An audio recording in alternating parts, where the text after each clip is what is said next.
The coach actually helped reshape my entire thinking of my life in a sense, where I was listening to a lot of podcasts and a lot of business talks. And the thing that kept sticking out was emotional intelligence is more important than IQ. And it was really that helped inspired me to go and look deeper into this. It was more about internal regulation, internal self-control, and the ability to understand other people's emotions better, because a lot of what we do as business owners is connecting with clients. And as emotional creatures, that's a very important thing to know and understand.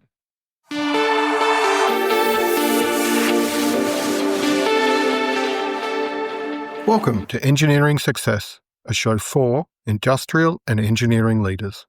Whether you're leading an engineering firm, a manufacturer, or an industrial service provider, you'll hear actionable insights from your peers on how to beat the odds and create a sustainable business and the life you've dreamt of.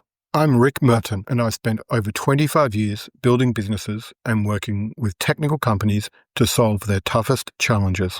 Today's guest is Aleks Culic, founder of Projex Fire, a passive fire compliance company. He started at just 20 years old in 2020. While most of his peers were navigating university and COVID lockdowns, Aleks saw an opportunity in the market. He realized that building owners and contractors were unsure about which fire compliance system to install, and possibly more importantly, how to install them correctly. He started the business during the heart of the pandemic and built credibility in one of the most safety-critical areas of construction. His expertise in remedial fire safety projects eventually caught the attention of business partners who proposed a joint venture. That partnership transformed Projex Fire from a small operation into a company that at its peak has employed 23 staff. The business specializes in complex fire safety defects across all building sectors. Now 26, Aleks works closely with fire engineers to devise innovative systems that fix compliance problems that other companies would walk away from. Hi, Aleks. Welcome to the Engineering Success Podcast, and thank you for joining me today. Thank you. Pleasure to be here. Aleks, to start things off, at 20-year-old, it was the middle of COVID, and you decide to start a fire compliance company. Most of the people your age at that time were either worried about university exams or wondering how they're going to be able to catch up with friends. What made you think now's the time to start a business? I was working at the largest fire safety supplier company in Australia. My day-to-day responsibilities as a technical consultant was to advise people on what fire safety systems to install. I noticed that people would keep coming to me for these system proposals, and I would basically give them a step-by-step guide on how to install these systems, and then they would go out and do it. And I realized that these people didn't actually know what they were doing, and I actually knew it really, really well. In my head, I believed that I was capable of installing these systems myself, and I just ended up taking that leap and starting my own business. When you think back to when you were employed in your previous company and you were thinking about the business, was there a specific moment or a situation that you really realized that now was the time to grab that opportunity? When I was working at the company, I had a lot of people asking me to install these systems myself. It was a conflict of interest at the time. So I never took that final leap. Due to the rising pressure, people kept asking me, they kept telling me, you know what you're doing, you know all this stuff, you know, you can really do it yourself. I also had an emotional intelligence coach at the time who was giving me a bit of an inspiration when it came to burning the boats behind you and making sure that there is no way to fail, in a sense that you have to just go out and do it. I had a really big belief in myself that I was capable of going to do this myself. That's when I pulled that trigger, and I went to my boss at the time. I spoke to him about potentially starting my own business. And 3 days later, I was let go and forced into it. That's when I called all my clientele. I took down all their numbers. I reached out to every single person I could, and I ended up getting one contract out of that. I met more people on site, and I just grew it from there. It came from just believing in myself and thinking that I am capable of doing it and taking that first step. Often it's the first step is the hardest step. In fact, I know building a business is not easy, but building that courage to take that first step is often the hardest. That idea of not having an exit plan or a safety net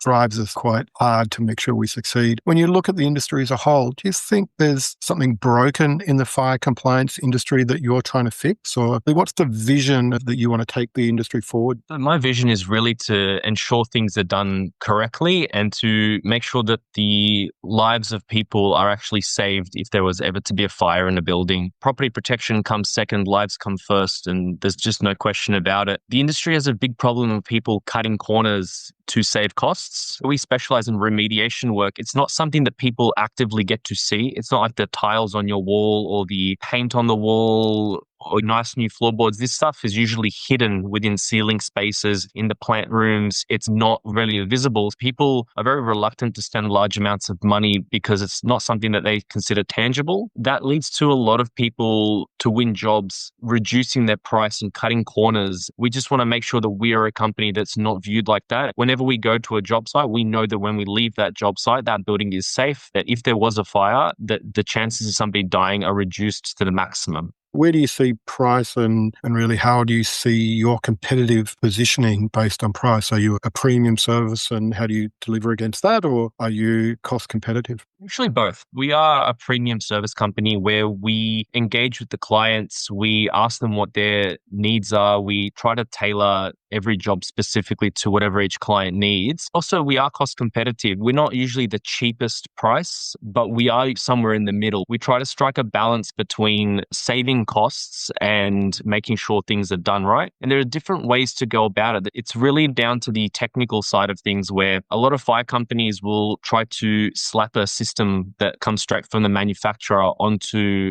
a fire penetration when you can actually engage an engineer or work with other trades such as plumbers and electricians to relocate services and devise alternative solutions that are a little bit more technical and a little bit more challenging, take a little bit more time, but ultimately reduce the costs of the job. We do both in the sense that we are cost competitive, but that's because we take that extra time to delve into the client's needs, to delve into the project specific requirements and to see what we can leverage, whether it's add a couple of extra sprinklers to eliminate the need to fire rate XYZ over here or add some alarm systems. While it costs a little bit more to do the planning and the installation of that, it overall reduces the cost of the project, but it takes more time. We really specialize in working with engineers to really get that most efficient system out there. As a 20-year-old starting out, how did you convince your first clients to trust you? And what was really critical for them to give you the job? I won that job in two parts. One, because I had worked with these clients for a while to actually help them come up with the systems. Every system that I came up with, the certifiers accepted and were very happy with it. That helped generate that confidence and that trust in me despite my age or any other factor, is that I could reliably provide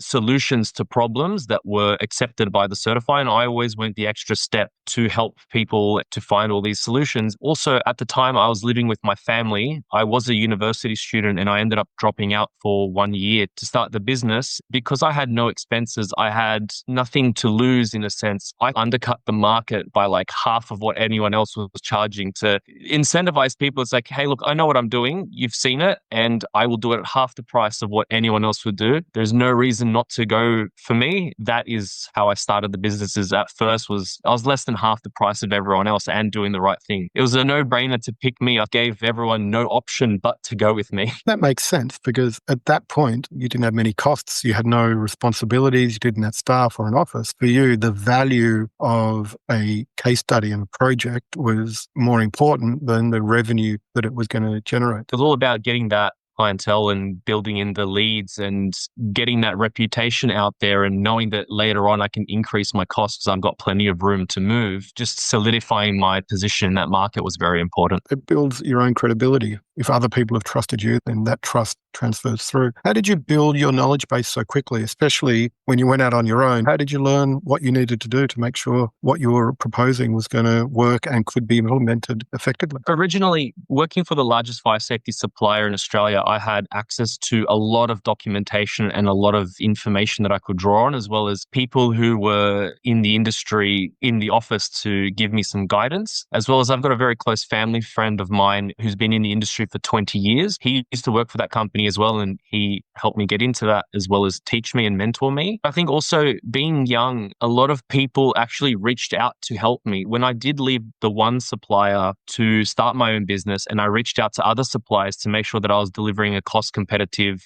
installation, like with different products and different systems and different solutions, a lot of people actually saw that I was young and ambitious and willing to take that leap and try to do things right. They were actually providing me with leads leads. And whenever they would get a job opportunity, they would send it to me and they would call me to tell me what new systems came out. I've got a really good memory in terms of memorizing the different types of products and systems. I downloaded all the information I could before, during, and after working for myself. When I worked for the other company, I just really did a lot of reading, a lot of after hours work. My day didn't stop after 3 p.m. when I finished my job at the company. I kept reading, I kept going because I knew I wanted to do this. You mentioned that you had somebody from the industry, a family friend who coached you. You also earlier mentioned you had a emotional intelligence coach that you worked with. Can you tell us a little bit more about what drove you to do that and what value that coach provided for you? The coach actually helped reshape my entire thinking of my life, in a sense, where I was listening to a lot of podcasts and a lot of business talks. And the thing that kept sticking out was emotional intelligence is more important than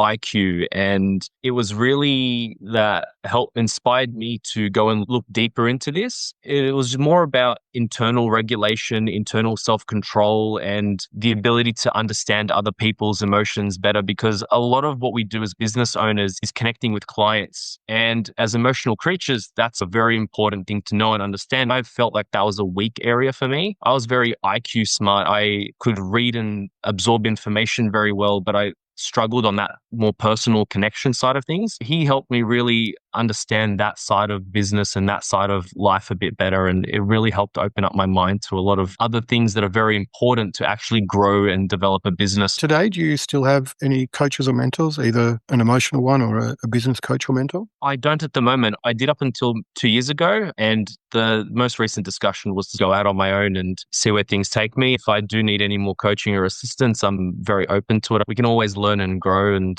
I'm far from perfect. You started the business on your own, but then you started a joint venture with business partners. That's a pretty massive change to go through. Can you just talk us through the journey, how you discovered them and why you decided to create a joint venture with other people? Being young and ambitious, suppliers were trying to mentor me and help me. And they actually passed on a contact, which was my now business partners, John and Richard. I quoted a job with them to try and do a large passive fire remediation job. They weren't capable at the time doing large scale projects. They were running a maintenance business and were doing a lot of the smaller day-to-day maintenance for small and large projects. But this was a new step for them and for me, getting out of construction and into strata. I gave it my all, as I do with every other job. Because I had done so well and so efficiently, they actually approached me to ask if I was willing to do a joint venture with them. They had all the contacts in strata. They were looking after 1,200 buildings at the time, and they had a bigger platform.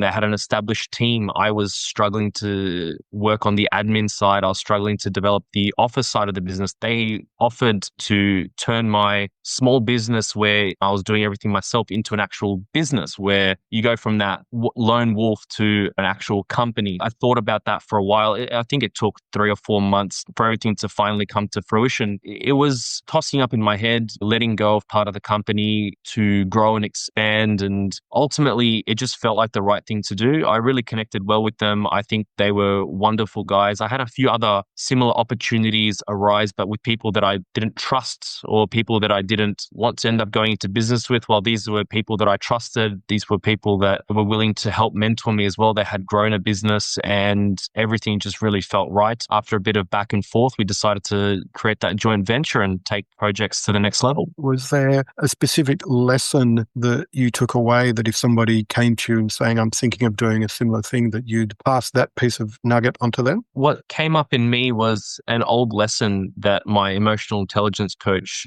taught me, and that was like the green light sort of feeling, where if you're excited and nervous about an opportunity, it tends to be the right one. If you're too excited, it's probably not the best. And if you're too nervous, it's probably not the best either. It was an opportunity that both excited me, but made me nervous. I would say if you really feel like it's something that you can grow from and accelerate, and that you're doing it with people you trust. I think that's the biggest thing, is the trustworthiness. If you trust the people you go into business with, then a team can do so much better than what one person could do. The three of us more than tripled the business. A team is far better than a person on his own. Definitely. You've had up to 23 staff in the business, and that's a very rapid growth. How did you manage that, and what nearly broke during that growth phase? What we really struggled with was the scalability of the systems that we had in place. What I had in place was I would directly communicate with people what to do. I would go to site, I would talk to people, and it was a very close-knit team, but I wasn't able to give them as much time and still meet the other responsibilities of the business, and nor could my business partners, as they didn't have a technical mindset for the industry. They were more the business side of the growth. We had to figure out how to change the systems after we had hired all the people, after we had won all the projects on the fly to then fit what we needed and constantly make these pivots and changes as we were going on. It was an extremely stressful time, lots of sleepless nights, even dreaming about the work the next day. And it was very full on. A shift in my mind was really what needed to take place, of going from that small business to that medium-sized business where you have people you rely on. You can delegate jobs without having to micromanage and watch people. You hire professionals, you hire people who know what they're doing, and let go of a little bit of control while giving enough information and creating that system for people to follow and actually see through what your vision is. Thinking back, were there specific concerns or stresses that kept you up at night, or was it just the size of growth we were driving through? The size of growth we were driving through was the biggest factor, but with that growth, when any mistake or any problem was multiplied by a lot of people, it was the pressure of making sure things were right and making sure that we weren't going to lose money, or even worse is do the wrong thing. Creating a way of checking behind everyone's work properly was probably the most stressful thing, because going back and fixing something is worse than doing it properly. It also has that element of risk, which you never want to expose yourself to. It was a lot of that, the pressure of the change and how you have to change in yourself made it hard to sleep.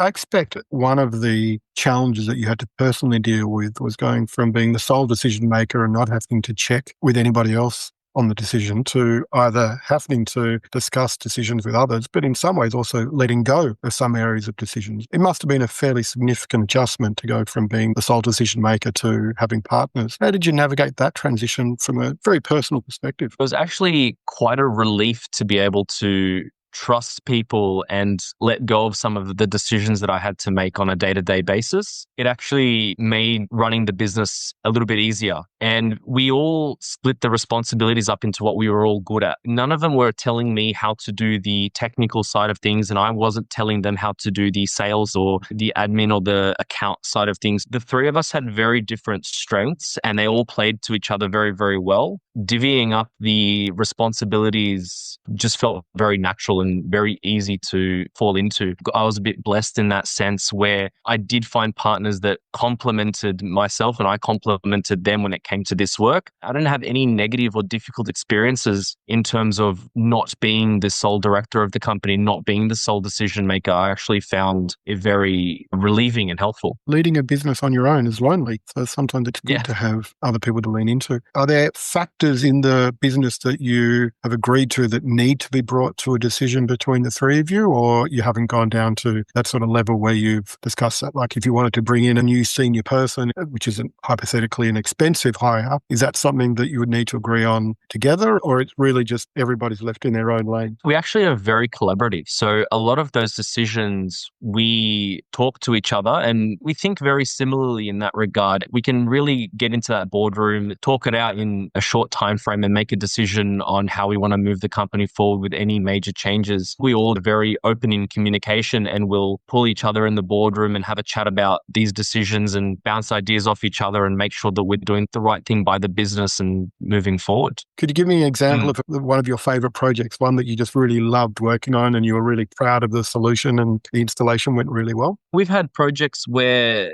another company came in and gave a deemed to satisfy solution, and their price was well over $3.5 million. We were able to discuss with the engineer of an alternative solution to relocate services in a way that didn't require this bulky work that takes a very, very long time. We were able to reduce the price down to a little bit under $2 million for that entire project, simply by relocating or moving services to be positioned in a different way than just slap a system on. It's those large cost savings that are a driving factor for us to present to the clients. So you spend a little bit extra over here, but you significantly reduce the costs. That's the thing that is really lacking in the industry, is a bit of outside the box thinking as to how to approach things. Is the client typically the engineers, the builders, the owner of the building? How do you fit into the project's structure and all the different stakeholders? They're actually all our clients, which is very weird because we have a lot of people that we need to discuss things with and bring to their attention and make sure that everyone's happy. The engineer is usually engaged by a building committee. They're the ones who are running and certifying the entire project. So they will engage us to do the work from a complete perspective. Then the committee actually engage us directly to do the works. So we're engaged by the committee or engaged by the engineer to certify those works. So we are actually engaged by everyone throughout the process, and we have all these stakeholders with different priorities. We have to make sure everyone's happy. We have to make sure the engineers are comfortable certifying whatever we install. We have to make sure the committee is happy to pay for whatever is being installed. That's from the residential side. In the commercial side of things, our client is usually a builder engaged by a developer, or sometimes engaged by the developer directly themselves to do remediation or new builds. With all those different stakeholders, out of the three partners, who manages the relationships and how does that work? How have you built and managed the trust that's required to maintain those relationships over time? All three business partners manage relations to a degree. Richard's job is really getting clients into the door. We also all have our own individual clients that we know very well and work very well that we manage individually. I get brought on a lot of the times when things get technical or when how do we solve this problem comes to play. I get a lot of engagement with the clients on site to make sure that things are done properly and cost effectively. The trust is developed in really showing my skills up front and showing what I know up front. When we get into conversation with our clients, whether it be the builder or the developer or the engineer, there's a period of time where we are eyeing each other out, seeing what each of us know. And we throw questions at each other that are a bit technical and hard to answer. We have this conversation to suss out who knows what and at what level are they. I'm very good at talking the talk and walking the walk. Once you speak and you show people you really know what you're talking about and you know all the nuances and the technicalities of the industry and how to approach things, and then you show them how to do it and you really put into action what you've spoken about, then once you do all that the first time, then that trust is locked in and these people will continuously come back to you and continuously ask, can you help us here? Can you help us there? It's that first impression, both when you're initially talking and when you're initially doing the job, that is really important. If you mess either one of those up, then it's very hard to bring that relationship back. The quality of the solution that you propose and then the quality of the installation, I'm sure, helps maintain that trust over time. Definitely. It's the combination. It's the trusting that you know what you're talking about and the trusting that you will do what you're talking about. That's really important. Aleks, you've been on your own in terms of your own business for 6 or so years. When you look back over that time, what's one lesson you'd learned the hard way that you wish somebody had given you any sort of warning about? What I learnt is getting into business, it really shows you to your face your weaknesses and strengths. It's relentless in the sense that if you're not good at something, it's really apparent and you either change it or you fail. For me, there are a lot of skills that I didn't have, such as Excel skills that you don't think are important, but then end up playing a big role. While I did really, really well at some things, I didn't do too well in administrative side of the business. I didn't realize how much administrative work there was to building a business, all the accounts, payables and receivables, managing your supplier accounts, and the entire admin side was so much more than what I thought it was, especially trying to grow a business. The more people you get in, it exponentially grows. I feel like I could have been more prepared going into that. I saw a lot of that front end of the business and I was really good at it, and the back end sort of just hit me like a truck. Again, I expect the partnership has helped solve that. I know from a personal perspective, when I started my first business, we had an investor that was a large public company, and they just brought all of the admin, the financial systems. So all we had to do was sell and deliver the marketing work that we wanted to do. It just took all of that unknown away from us. Otherwise, I would have gone, oh my God, I have to send an invoice. How do I do that? That was such a challenging thing for me to do because I had never seen a big business grow. My stepdad ran a small business. My dad did some small businesses, and I only saw things on a small scale. I never saw things on a bigger scale. The small scale is you go home, you send that one invoice to that one client you did that week, or you send this or you send that. And it's really a smaller operation. And then once you get to a big business, it's just all this admin, all this compliance stuff. Bookkeeping was another big one that I didn't realize you had to keep all your receipts and track it. The administration side was alleviated so much by my business partners. And that was a major, major help. It let me focus on what I was good at and drive the business in that way. That's great. Earlier, Alex, you mentioned the challenges around growing a team and that your systems that you had for when it was just you and 3 installers started to break. I'd love to just dig a little bit more into that. As you're growing, as we've talked about, it's really important to get things right. In terms of the systems, were the systems that you identified as critical to the business that you've then gone and fixed? And what are the key systems that have allowed you to drive that scale and manage the growth of the company? When I was smaller, everything was just in my head. You just do everything by yourself. You mentally take note of what needs to be done and you action it and you do things as they're coming in. As a business owner, you just remember things. You know what needs to be done and you just do it. For example, compliance checking behind your own work. When you're the one installing the items, you know what you're installing, you know how you've installed it, and you know it's compliant. You don't need to go back and check behind yourself. When you have people who are learning and other people installing, you need to go back and check that these are compliant. When I had a small team of me and 3 people, and we were looking at 1 to 3 job sites at a time, usually in close proximity to each other, it was easy for me to drive to the site, tell people what to do, look at what they've done, and see that things were done properly. Changing that to having 15, 16 installers at the same time on 5, 6, 7 different projects. Some can be in Wollongong, some are up in North Sydney, and then you've got another job ad in Penrith. It changes how you have to view this. We fell short in the sense that I was constantly trying to check the compliance of everything, but I was doing it the old way where I would go out, look at things. We changed that into a online system with an app where the technicians can take photos. Initially, what happened was they were taking photos before and after, but then we realized we needed to check inside the system. We changed it again to make sure they're showing before, during, and after. Then the during photos were of the wrong angle and we couldn't really see what they were doing. We had to then say, no, you have to do it like this. That constant change and evolution in that system was needed. Even to this day, that's constantly changing. We're adding new requirements, make sure you do this, make sure you do that,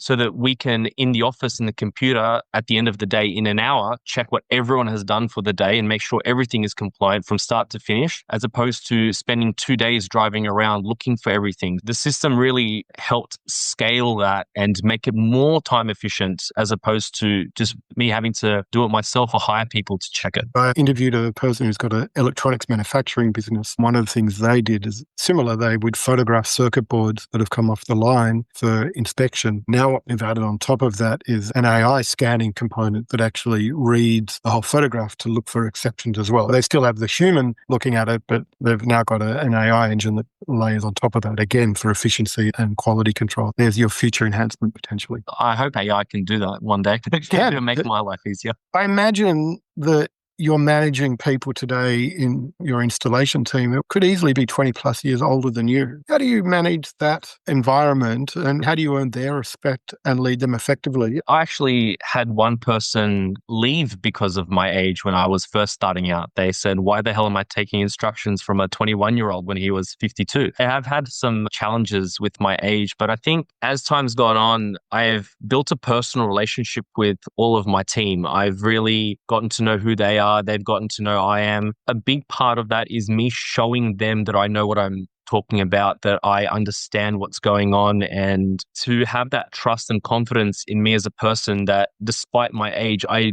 actually do know what I'm doing. Also, I recognize that I'm not perfect. I recognize that I have shortfalls and I am a firm believer in you can actually learn from everyone and anyone, regardless of who they are, of what age and where they are. I learn from all of these people and I take on board things that they say and I show them that I'm not perfect and that I'm just giving it my best. I'm trying really hard. I'm working 14, 16, 12-hour days consistently trying to improve, trying to be better. When I see that I'm lacking in something, I acknowledge it. I speak to people about it and that I actually work and change that, showing them that I'm not perfect and that I'm willing to learn just as they are and that I actually action and see through the changes, that we've been able to develop that relationship where they trust me enough to do what I'm asking and that they trust that if I'm wrong, that I'll ultimately wear it and try to improve. If you're happy to take the responsibility for things that don't go well and give them the glory when they do go well, then it goes a long way in building that level of trust and respect. I have no doubt the emotional intelligence coach you had years ago has layered in, either consciously or subconsciously, a lot of the thinking that you just took us through.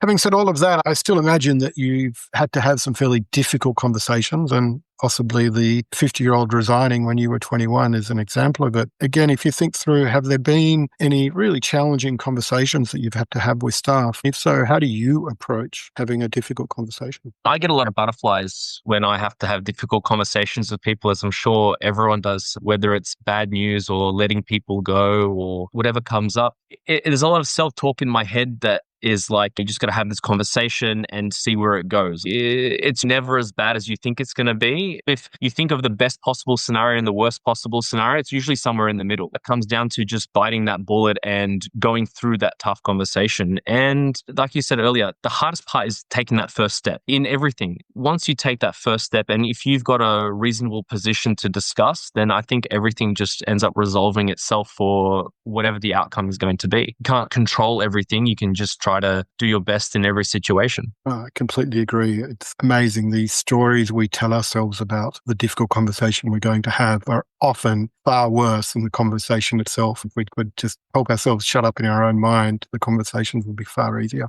In the future, where do you see Projex Fire in, say, the next 5 years and your role in it? Do you still see yourself very hands-on with projects, or something bigger as for you and the business itself? I definitely see myself very hands-on in projects. Being quite young, I still have a very lengthy career ahead of me. I've got at least 30, 40 years to go. 5 years, I've learned, is a very small on that time horizon. I really want to develop a business that is very well established and that has systems and processes that ensures that the right thing is being done every single day, whether I'm there or not. I see myself moving into more larger decision-making roles in the business as opposed to a lot of the hands-on stuff. I'm training who I believe are the right people in the right roles to take over a lot of the tasks that I am doing, and delegating those roles to the point where I am doing more client management projects and overseeing the larger projects as opposed to managing individual sites and managing the individual staff. I'm the kind of person who doesn't stop. Like, I don't just stop working. I keep going. I don't want to forever work 16 hours a day, 7 days a week. Obviously, I want to reduce that at some point, but I don't think I'd ever completely step away from the business. It means a lot to me because I have